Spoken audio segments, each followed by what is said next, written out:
ಜೈಲಿನಲ್ಲಿದ್ದ ನಟ ದರ್ಶನ್ಗೆ ಮತ್ತೊಂದು ದೊಡ್ಡ ಆಘಾತ ಎದುರಾಗಿದ್ದು, ಪತ್ನಿ ವಿಜಯಲಕ್ಷ್ಮಿ ಅವರು ಕಣ್ಣೀರಿಟ್ಟಿದ್ದಾರೆ. ಚಿತ್ರದುರ್ಗ ರೇಣುಕಾಸ್ವಾಮಿ ಕೊಲೆ ಪ್ರಕರಣದ ವಿಚಾರಣೆ ಇಂದು 57ನೇ ಸೆಷನ್ಸ್ ನ್ಯಾಯಾಲಯದಲ್ಲಿ ನಡೆಯಿತು. ಈ ವೇಳೆ ನಟ ದರ್ಶನ್ ಮತ್ತು ಗ್ಯಾಂಗ್ ಪರ ವಕೀಲರು ಸಲ್ಲಿಸಿದ್ದ ವಿವಿಧ ಅರ್ಜಿಗಳ ಮೇಲೆ ಸುದೀರ್ಘವಾದ ಮಂಡಿಸಿದ ವಿಶೇಷ ಸರ್ಕಾರಿ ಅಭಿಯೋಜಕ ಎಸ್ಪಿಪಿ ಪ್ರಸನ್ನ ಕುಮಾರ್ ಆರೋಪಿಗಳ ಹುಚ್ಚಾಟಕ್ಕೆ ಬ್ರೇಕ್ ಹಾಕುವಂತೆ ನ್ಯಾಯಾಲಯಕ್ಕೆ ಮನವಿ ಮಾಡಿದರು. ಸುಮ್ಮನೆ ತನಿಖಾಧಿಕಾರಿಯನ್ನ ಆರೋಪಿ ಮಾಡುವುದು, ಒಳ ಸಂದರ್ಶನಕ್ಕೆ ಅವಕಾಶ ನೀಡುವುದು ಹಾಗೂ ಇನ್ ಕ್ಯಾಮರಾ ಪ್ರೊಸೀಡಿಂಗ್ಸ್ ಬೇಡಿಕೆಗೆ ಅನುಮತಿ ನೀಡಬಾರದು ಎಂದು ವಾದ ಮಂಡಿಸಿದರು.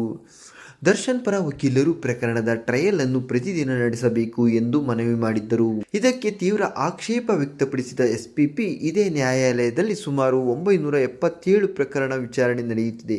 ಸುಪ್ರೀಂ ಕೋರ್ಟ್ ಕೂಡ ಪ್ರತಿದಿನ ವಿಚಾರಣೆ ಅಗತ್ಯವಿಲ್ಲ ಎಂದು ಈ ಹಿಂದೆ ಅಭಿಪ್ರಾಯಪಟ್ಟಿದೆ. ಎಲ್ಲ ಕೇಸ್ಗಳನ್ನು ಬದಿಗೊತ್ತಿ ಈ ಒಂದು ಪ್ರಕರಣವನ್ನೇ ಏಕೆ ಪ್ರತಿದಿನ ಮಾಡಬೇಕು?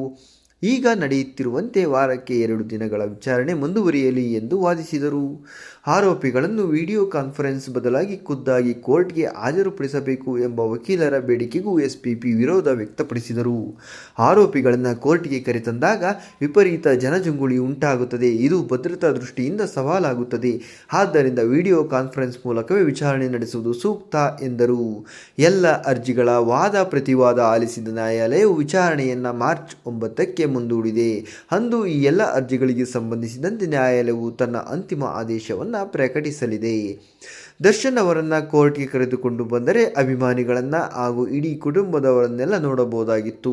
ಬದಲಾಗಿ ಮನೆ ಊಟ ಕೂಡ ಸಿಗುತ್ತಿತ್ತು. ಇದೀಗ ಇದಕ್ಕೂ ಕೂಡ ಬ್ರೇಕ್ ಬೀಳಲಿದೆ.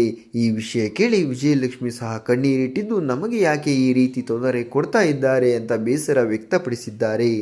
ಈ ಬಗ್ಗೆ ನಿಮ್ಮ ಅನಿಸಿಕೆಗಳನ್ನು ತಪ್ಪದೇ ಕಮೆಂಟ್ ಮಾಡಿ ತಿಳಿಸಿ.